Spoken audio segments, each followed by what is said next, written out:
Hello everyone, my name is Sitranjana. I am from Bharati College, VIT Group.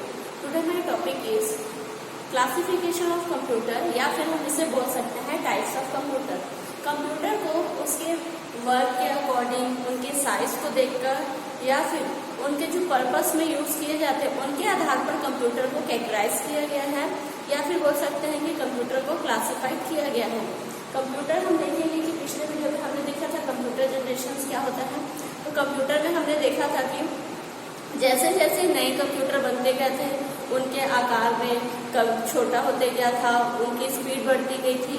तो इस type के computer में changes आते गए थे। उन चेंजेस को देखकर कंप्यूटर जनरेशन कहा जाता है उन चेंजेस को, और उन चेंजेस को देखकर कंप्यूटर के आकार में या उनकी स्पीड में या उनके पर्पस को लेकर जो क्लासिफिकेशन हुआ था उसे हम टाइप्स ऑफ कंप्यूटर या फिर क्लासिफिकेशन ऑफ कंप्यूटर बोल सकते हैं।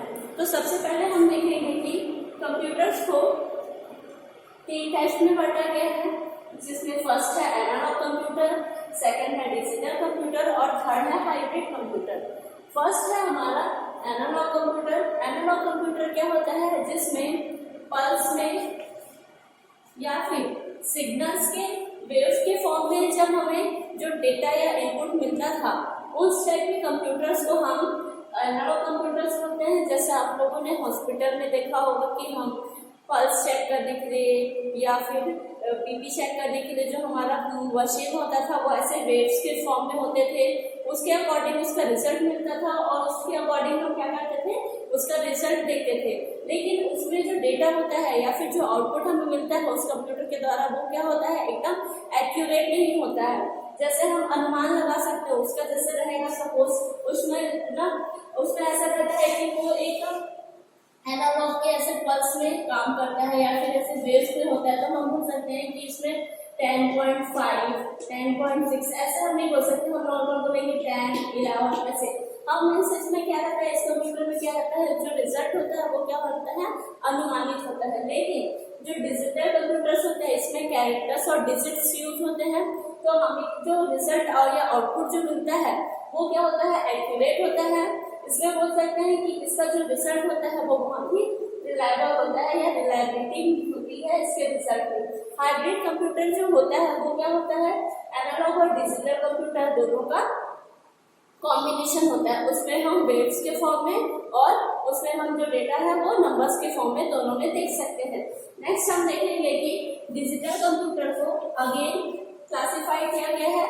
इसमें देखेंगे कि ये 2 टाइप्स में बटे हुए हैं। फर्स्ट है बेस्ड ऑन पर्पस और बेस्ड ऑन साइजिंग है। फर्स्ट है बेस्ड ऑन पर्पस, तो इसमें हम देखेंगे कि एक जनरल पर्पस कंप्यूटर होता है और एक स्पेशल पर्पस कंप्यूटर होता है। बेस्ड ऑन पर्पस में हम जिस कंप्यूटर का यूज करते हैं वो किस स्पेसिफिक पर्पस के लिए यूज किया जा रहा है या फिर नॉर्मल यूज किया जाता है, उस हिसाब से कंप्यूटर को कैटेगराइज किया जाए।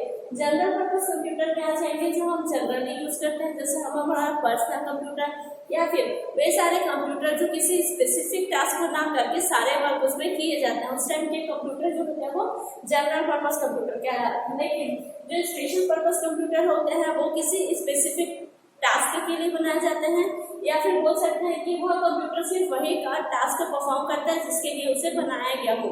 जैसे कि हम देखेंगे कि रेलवे स्टेशन में जो कंप्यूटर्स बने होते हैं वो स्पेसिफिक काम के लिए बने होते हैं, या फिर हम जो साइंटिस्ट के पास जो कंप्यूटर्स होते हैं वो सिर्फ उनके वर्क के लिए होते हैं, एक स्पेसिफिक वर्क के लिए उन्हें बनाया जाता है। उस टाइप के कंप्यूटर्स होते हैं वो स्पेशल पर्पस कंप्यूटर कहलाते हैं।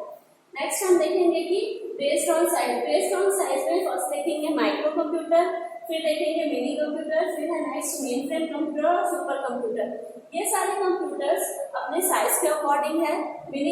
माइक्रो कंप्यूटर जो होता है वो सबसे छोटे आकार का होता है, देन उससे बड़ा मिनी कंप्यूटर, उससे थोड़ा बड़ा मेन फ्रेम कंप्यूटर और सबसे बड़ा होता है सुपर कंप्यूटर। हम generally main frame computer use करते, माइक्रो कंप्यूटर यूज करते हैं जिसमें माइक्रोचिप लगा होता है। और हम देखेंगे कि कंप्यूटर में क्या हर क्षेत्र में उपयोग किए जाते हैं। कंप्यूटर की संभावना क्या हो गई है, आजकल हर क्षेत्र में अलग अलग वर्क के लिए यूज किए जाते हैं। जैसे कि देखेंगे कि वैज्ञानिकी के लिए या फिर मेडिकल फील्ड में, एजुकेशन के लिए, तो सारे वर्क में सारे फील्ड में कंप्यूटर का यूज किया जाता है। तो इस प्रकार से उसका क्लासिफिकेशन किया गया है। तो सबसे पहले हम देखेंगे एनालॉग कंप्यूटर। एनालॉग कंप्यूटर वे कंप्यूटर होते हैं जो भौतिक मात्राएं जैसे प्रेशर, टेम्परेचर, हाइट इत्यादि का मापकर उसके परिणाम की तुलना के आधार पर करते हैं। ये कंप्यूटर किसी भी रिजल्ट को देने के लिए तुलनात्मक अध्ययन करते हैं। तो ये तुलनात्मक अध्ययन करते हैं जिस कारण इसका रिजल्ट रिलायबल नहीं होते हैं। नेक्स्ट हम देखेंगे कि एनालॉग कंप्यूटर मुख्य रूप से विज्ञान और इंजीनियरिंग के क्षेत्र में प्रयोग किए जाते हैं क्योंकि इन क्षेत्रों के मात्राओं का अधिक उपयोग होता है। ये कंप्यूटर केवल अनुमानित रिजल्ट ही देते हैं। ये कंप्यूटर किसी राशि का परिणाम तुलना के आधार पर करते हैं, जैसे कि एक थर्मोमीटर कोई गणना नहीं करता है, अपितु ये पारे के संबंधित प्रसार की तुलना करके शरीर का तापमान को मापता है। सेकंड है डिजिटल कंप्यूटर। डिजिटल कंप्यूटर वह कंप्यूटर होता है जो अंकों की गणना करता है। यह कंप्यूटर इनपुट में डिजिट और अल्फाबेट को स्वीकार करते हैं जो किसी समस्या को हल करने के काम आते हैं। ये कंप्यूटर्स डाटा को डिस्क्रीट फॉर्म में लेते हैं जिसमें क्रमशः ऑन या ऑफ वोल्टेज अवस्था होती है। इन कंप्यूटर्स के डाटा को क्रमशः 0 और 1 में प्रदर्शित किया जाता है। अगर 0 है तो ऑफ वोल्टेज अवस्था होती है और 1 में है तो ऑन वोल्टेज स्टेट होती है। इन कंप्यूटर में 0 ऑफ लो स्टेट में डेटा का फ्लो नहीं होता तथा वोल्टेज स्टेट 1 ऑन हाई में डेटा का फ्लो होता है। इन कंप्यूटर्स में डेटा को प्रोसेसिंग 0 और 1 के फॉर्म में होती है, अतः इनका जो रिजल्ट होता है वो रिलायबल होता है। फिर अगेन डिजिटल कंप्यूटर को हम 2 टाइप में क्लासिफाइड करते हैं। पहला होता है based on purpose. Based on purpose में हम देखेंगे कि यह कंप्यूटर के उनके कार्य के उद्देश्य के आधार पर इन्हें वर्गीकृत किया गया है। ये पहला होता है जनरल पर्पस कंप्यूटर और सेकंड होता है special purpose. General purpose computer वे कंप्यूटर होते हैं जिनमें अनेक प्रकार के कार्य करने की क्षमता होती है। इन कंप्यूटर के द्वारा किसी भी तरह की एप्लीकेशन को किया जा सकता है। इन कंप्यूटर्स के द्वारा बिजनेस प्रॉब्लम को हल किया जा सकता है व साथ ही किसी भी गणितीय समस्या को भी हल किया जा सकता है। सामान्यतः सभी कंप्यूटर जनरल पर्पस कंप्यूटर होते हैं। सामान्य उद्देश्य कंप्यूटर के आंतरिक परिपथ में लगे सीपीयू की कीमत भी कम होती है। जनरल पर्पस कंप्यूटर में जो सीपीयू लगा होता है उसका जो कॉस्ट होता है वो कम होता है as compare to special purpose computer. Then second है हमारा स्पेशल पर्पस कंप्यूटर। वे डिजिटल कंप्यूटर होते हैं जिन्हें किसी विशेष कार्य के लिए डिजाइन किया जाता है। इनके सीपीयू की क्षमता उस कार्य के अनुरूप होती है जिसके लिए इन्हें तैयार किया गया है। इन कंप्यूटर्स को वहां उपयोग किया जाता है जहां पर किसी क्रिटिकल प्रॉब्लम को हल करने के लिए ज़्यादा परिशुद्धि चाहिए, जैसे सैटेलाइट लॉन्चिंग, वेदर फोरकास्टिंग इत्यादि। संगीत संपादन करने हेतु किसी स्टूडियो में लगाया जाने वाला कंप्यूटर विशिष्ट उद्देश्य होगा। इसमें संगीत में संबंधित उपकरणों को जोड़ा जा सकता है और संगीत को विभिन्न प्रभाव देकर इसका संपादन किया जा सकता है। स्पेशल पर्पस कंप्यूटर निम्न क्षेत्रों में भी उपयोगी होते हैं, जैसे अंतरिक्ष विज्ञान, मौसम विज्ञान, युद्ध के प्रक्षेपात्रों का नियंत्रण, उपग्रह संचालन, अनुसंधान एवं शोध, मेडिकल फील्ड, यातायात नियंत्रण, समुद्र विज्ञान, एग्रीकल्चर फील्ड और इंजीनियरिंग। हम देखेंगे कि स्पेशल पर्पस कंप्यूटर क्या होता है। उसे किसी स्पेसिफिक टास्क के लिए बनाया जाता है और उन्हें उस एरिया में यूज किया जाता है या उस फील्ड में यूज किया जाता है या उन्हें वहां रखा जाता है जहां इसका उपयोग किया जा सके या उसका क्रिटिकल प्रॉब्लम्स को सॉल्व करने के लिए यूज किया जाता है। देन सेकंड देखेंगे कि आकार के क्षेत्र पे या फिर बेस्ड ऑन साइज, उनके आकार के बेस्ड पे क्लासिफिकेशन। फर्स्ट है माइक्रो कंप्यूटर। ये कंप्यूटर मुख्यतः प्रयोग होने वाले कैटेगरी की है जिसे पीसी के नाम से भी जाना जाता है। हम जो नॉर्मली कंप्यूटर यूज करते हैं वो माइक्रो कंप्यूटर होता है। इसका नाम माइक्रो कंप्यूटर इसलिए पड़ा क्योंकि इसमें माइक्रो चिप यूज किया जाता है, जो कि एक चिप होता है जिसमें ट्रांजिस्टर्स बहुत से ट्रांजिस्टर्स एक छोटे से चिप में या जितने भी कंप्यूटर्स में यूज होने वाले जो सर्किट्स है वो छोटे से चिप में समा जाते हैं, इसलिए इसका नाम पड़ा था माइक्रो कंप्यूटर, क्योंकि इसमें माइक्रो प्रोसेसर का यूज किया जाता है। ये कंप्यूटर एक डेस्क पर अथवा एक ब्रीफ केस में भी रखे जा सकते हैं। ये छोटे कंप्यूटर माइक्रो कंप्यूटर कहलाते हैं। इसका नाम माइक्रो होने से ऐसा नहीं है कि इनकी कार्य क्षमता भी कम होगी, ये सिर्फ आकार में छोटे होते हैं, क्षमता में छोटे नहीं होते हैं। ये हर तरह के इनपुट आउटपुट ऑपरेशन को परफॉर्म कर सकते हैं। ये कुछ पेरिफेरल डिवाइसेस भी कनेक्ट कर सकते हैं। ये कंप्यूटर घरों में, स्कूल्स में तथा ऑफिस में लगाए जाते हैं। घरों में ये परिवार के खर्च के ब्यूरो में रखते हैं तथा मनोरंजन के साधन के रूप में भी काम आते हैं। स्कूल्स में कक्षाओं के लिए ये विद्यार्थियों में प्रश्न पत्र तैयार करने के लिए और विभिन्न विषयों के शिक्षा प्रदान करने के लिए काम आते हैं।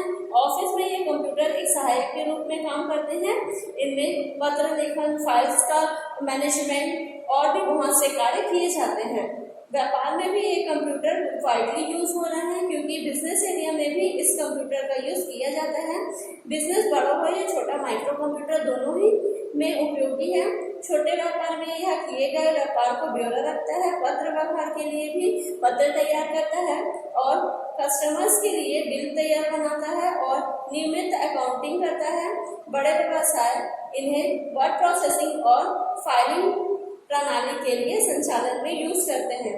इन कंप्यूटर में एक ही सीपीयू लगा होता है और वर्तमान समय में माइक्रो कंप्यूटर का विकास तेजी से हो रहा है।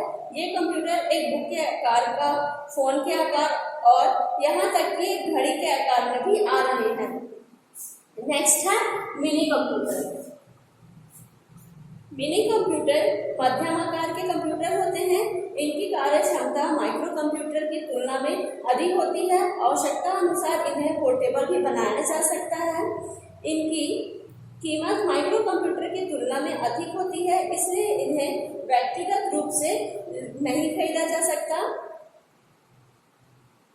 इन्हें छोटी या मध्यम स्तर की कंपनीज में काम लाती हैं। इनकी मेमोरी और गति माइक्रो कंप्यूटर से अधिक और मेनफ्रेम कंप्यूटर से कम होती है। इन कंप्यूटर्स में 10-20 यूजर्स टर्मिनल को कनेक्ट किया जा सकता है। ये कंप्यूटर्स आसानी से उपयोग किए जा सकते हैं। ये स्पेशल सॉफ्टवेयर का उपयोग करके डेटाबेस को हैंडल करने में और सांख्यिकीय समस्या एवं अकाउंटिंग को हल कर सकते हैं। एक मध्यम कंपनी मिनी कंप्यूटर को निम्न तरह से यूज कर सकते हैं, जैसे कर्मचारियों को वेतन पत्र यानी कि पेरोल तैयार करने में, वित्तीय खातों को रखरखाव में, लागत विश्लेषण में, बिक्री विश्लेषण में और उत्पादन योजना में। नेक्स्ट है मेनफ्रेम कंप्यूटर। मेनफ्रेम कंप्यूटर ये आकार में बहुत बड़े होते हैं, साथ ही इनकी स्टोरेज कैपेसिटी भी अधिक होती है।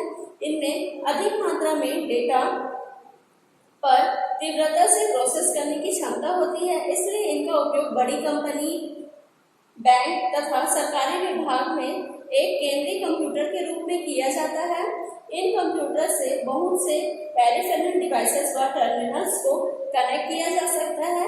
ये करीब 1000 जोड़ा जा सकता है 1000 रिमोट सिस्टम्स को सपोर्ट कर सकते हैं। इन कंप्यूटर्स को एक नेटवर्क या माइक्रो कंप्यूटर से परस्पर जोड़ा जा सकता है। अधिकतर कंपनीज या संस्थाएं मेनफ्रेम कंप्यूटर का उपयोग निम्नलिखित कार्यों के लिए करते हैं, जैसे फर्स्ट है उपभोक्ता द्वारा खरीद कर ब्यौरा रखना, भुगतानों को ब्यौरा रखना, बिलों को भेजना तथा बिल का मैनेज करना, नोटिस भेजना, कर्मचारियों को वेतन देना। मेनफ्रेम कंप्यूटर का उपयोग बहुतायत ही रेलवे रिजर्वेशन में होता है। नेक्स्ट हम देखेंगे सुपर कंप्यूटर। सुपर कंप्यूटर वे कंप्यूटर होते हैं सभी श्रेणियों में सबसे बड़े होते हैं और अधिक संग्रह क्षमता यानी अधिक स्टोरेज क्षमता वाले होते हैं और इसकी गति भी सबसे अधिक होती है। इस टाइप के कंप्यूटर्स में बहुत सारे सीपीयूज एक साथ लगाए जा सकते हैं, पैरेलल जोड़े जा सकते हैं। ये बहुत ही फास्ट होते हैं, इनकी स्पीड भी, प्रोसेसिंग स्पीड भी बहुत हाई होती है और इनकी